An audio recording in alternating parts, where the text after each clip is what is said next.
Yo, what's up, guys? We're back with some more Warframe, and we're doing something fun. We're gonna go hunt a Eidolon Terrorist. So we'll be using Ivara, and mind you, your primary, secondary, and melee are irrelevant. Take it off. You don't need it. In these situations, you can use it, but you would just use it as a stat stick to boost the damage on the Artemis bow. But again, completely unnecessary. 100% just Ivara, just the Artemis bow. That's all you need, at least for the terrorists. The other two, I'm not so sure yet. I've only ever fought one, and it turned to daytime before I could capture it, so I have no idea. As far as the school, Generic is the school that I started out with. Honestly, I think it's the best starting school in the game because it gives you a bunch of energy. So my energizing dash is max. I got Void Siphon and Void Flow for more operator energy. But ideally, the school you want to use is Moderai, and only Moderai because of Void Strike. With Void Strike, while you're in Void mode, you deal additional damage for every second you are cloaked. So you can see how that just starts stacking crazy. You go Void mode, you go invisible, you do more damage. But yep, we're here with Generic. That's what we're gonna use. Operator. I have. I You can thought use you were Moderai, but for using Ivara, you're gonna want a lot of energy at all times. You kind of need that. Alright, now we're gonna get back into the actual build here for my Ivara Prime. Keep in mind that I am Mastery rank 10. MR 10. I don't have all the crazy prime mods. I don't have anything ridiculous. I have basic stuff that you just get from playing the game. I ran a couple of bolts. I did a couple of missions with Cetus, so I got the other stuff. But ideally, this is all the basic stuff that you will just get from playing the game. Now, ideally, you could probably switch out these shields for more health. As you'll see in the actual run down here, that I'm kind of needing health a lot. The shields don't really matter because they get wiped. And it's a perfect segue into why you want to have Arcane Nullifier equipped. It's one of our two arcanes. Nullifier gives you at rank 1 gives you a 34% chance to resist a magnetic status effect, sorry. I need to get that up to max rank, but I gotta keep killing the Terra list for it. These are all the arcanes that are gonna drop from the Terra list. They're all pretty trash, except for Nullifier. Maybe Consequence. But Nullifier I think is the best one just because the Eidolon shoots out magnetic. And if you have a chance to resist that, that's great. But just the general build here, you got Energy Siphon, Flow for your energy, Endurance Shift for more energy, Fleeting Expertise, Streamline for your efficiency, Intensify for your power, Vigilant Vigor for more duration, Power Drift for more power, Gladiator Resolve as you just seen put in for more health, although you can go with the more shields, whatever's up to you, and then Stretch for more range. So that kind of nerfs our duration just because of the Fleeting Expertise there. It's going to nerf our duration, but we don't really care too much about the duration. We care about the Artemis bow. Artemis bow is only going to cost us 12.5 energy, and it's going to do big damage. Now you can use Navigator. Navigator is an option for hunting that Terra list, or Eidolons in general, because of the damage multiplier. But we're just going to stick with Artemis bow, because I think it's easy. Using Navigator for me, having to slow the arrow down and navigate is kind of so I don't like to really mess with it. As for our Artemis bow, we are here rocking a, 40, just shy of 50,000 on damage.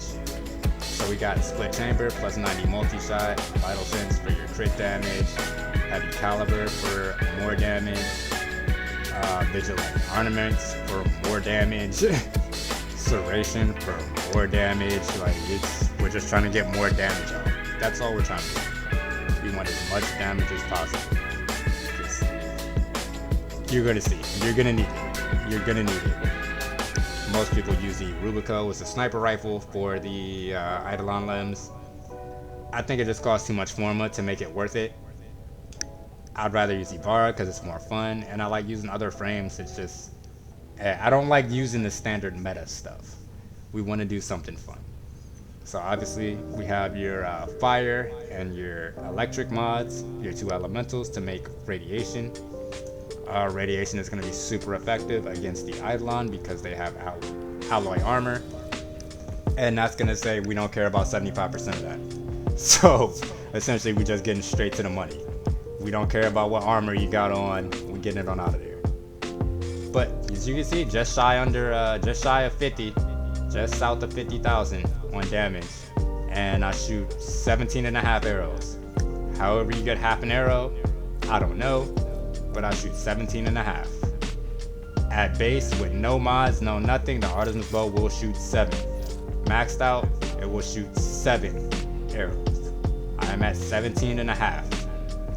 You can see that number just fell. You take all the mods off, the number just plummets, completely plummets. There's nothing you can do. No, mods are the way to the game. You want to do more damage, you want to survive, mod your stuff. There's no way getting around it. Alright, so I think we should be wrapping up with this. We're gonna go ahead and slide down to the plains, and I'll catch you guys on the run. One thing I forgot. So, my companion, I'm running an Adarza Kavat. Now get out there and the only reason is for Cat's Eye. You see nothing else in rank.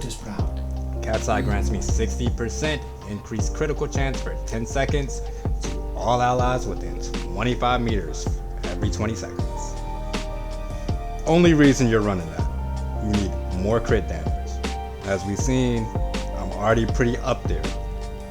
I'm critting 62% of the time.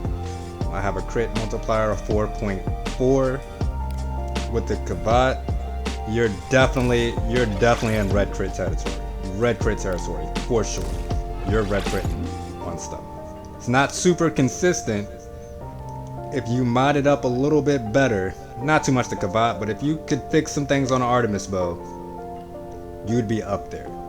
But yeah, I'm only running the Kavat for the crit multiplier. Alright, let's get on down to the plains.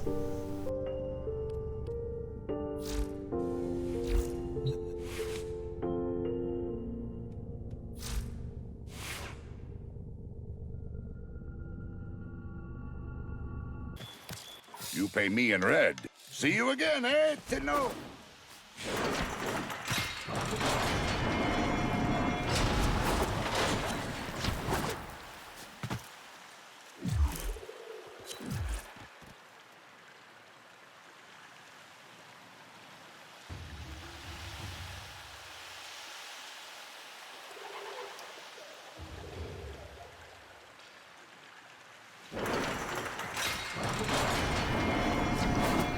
Alright, welcome to the Plains of Eidolon, everybody.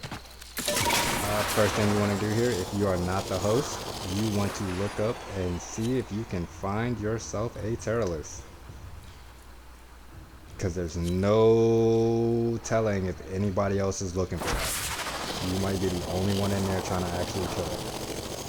So, first thing you want to do, go and hop into your Archwing, hop on up, and start scouring the plains if you don't see that pillar of light anywhere. Now at some point you will hear that Eidolon screech. It's kind of weird. Sometimes you're just going to have to go in that direction. Here I'm just checking the party to see who all's in the squad, the ranks of everybody, what frames they're using to see if it's viable for me to try and fight this thing. Is anybody going to come help? I have done it solo, but it is a little tough. It is a little tough. That's why I said I might want to put the more health on instead of the shields. Because right now we're running the more shield variant, and the health might have been good. So now you just want to scout around, you're looking for him. We heard him already. We're just trying to figure out where he's at. I think I actually flew past him. back again. I have no idea where this one's at. I hope that's just a tree. Damn, where is that? Somewhere in here.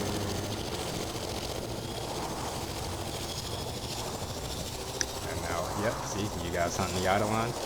I am hunting the Eidolon. I don't know what anybody else is doing. I'm looking, where's the at? I know I heard it in this direction. There he is.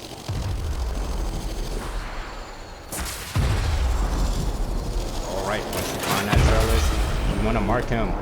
Mark him so you can always find him. And you want to go back and secure your lures. Lures are the only way you will capture an Eidolon. If not, you'll end up just killing it.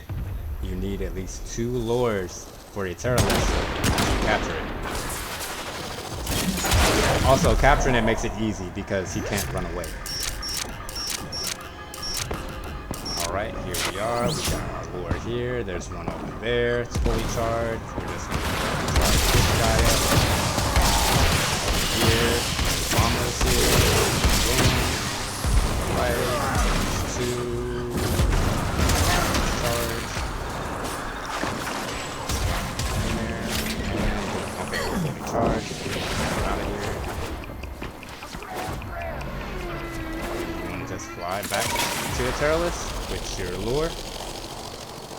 You really want to keep them things alive. You really want to keep them things alive. If they're destroyed, it's tough. But alright, let's get into it. Here we go.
Y'all heard that ding?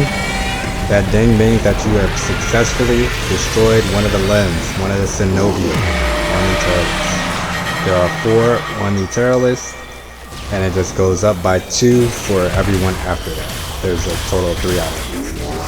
So at max you're doing 6. Or I'm sorry, at max you're doing 8. So when you hear that, make sure your lure is charged. It will latch onto it, because if you do not have a charged lure, that Terralist will now disappear into the ground and respawn somewhere else on the map, and you have to find him all over again. Another thing, when he respawns without a lure, he has all his shields back. As you seen when he came back, or when he got back up, he was not at max shield, so it's easier for us to take it down again.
Terrorless is now being captured. You know that it's captured because you will get that animation. They go up into the sky, held by the lures, and then they fall down into the ground. Afterwards, you'll get a bunch of loot from one of the lures. You see, I just picked up an unidentified item. That's going to be your arcane. And then you have your 2 shards. You have a brilliant Eidolon shard and a regular Eidolon shard from the tail. The other 2, the 2 higher tiers of this, will give you more shards and better arcanes. But I mean, essentially that's all there is to it, man. That's how you destroy an Eidolon. As you can see, I did it in a party of... Started out as a party of 4. Then one guy left. But it was mostly me doing most of the damage anyway, so it didn't really matter. The composition of the other 2, it didn't matter. I got revived once, which in all actuality you should have because I was killing him. But yeah, man, this is one of the most funnest things to do in the game. I think fighting Eidolons is amazing fun. You get good stuff from it. If you want to build more focus, the Eidolon shards will help you build more focus. If you want to get arcanes, like there's some really good arcanes, but they come from the higher 2 tiers. But you got to start off on the first one, because in order to fight the other 2, you have to beat the previous level of that. So in order for me to fight the stage 2 Eidolon, the Gauntletist, Gary they call it in the community, you have to kill the Terrorless. Then you gotta place your shard in the altar, and then it'll spawn the next one. And then vice versa. It'll spawn the Hydralist, you have to kill the Gauntletist, put the shard in the altar, and then the Hydralist will spawn.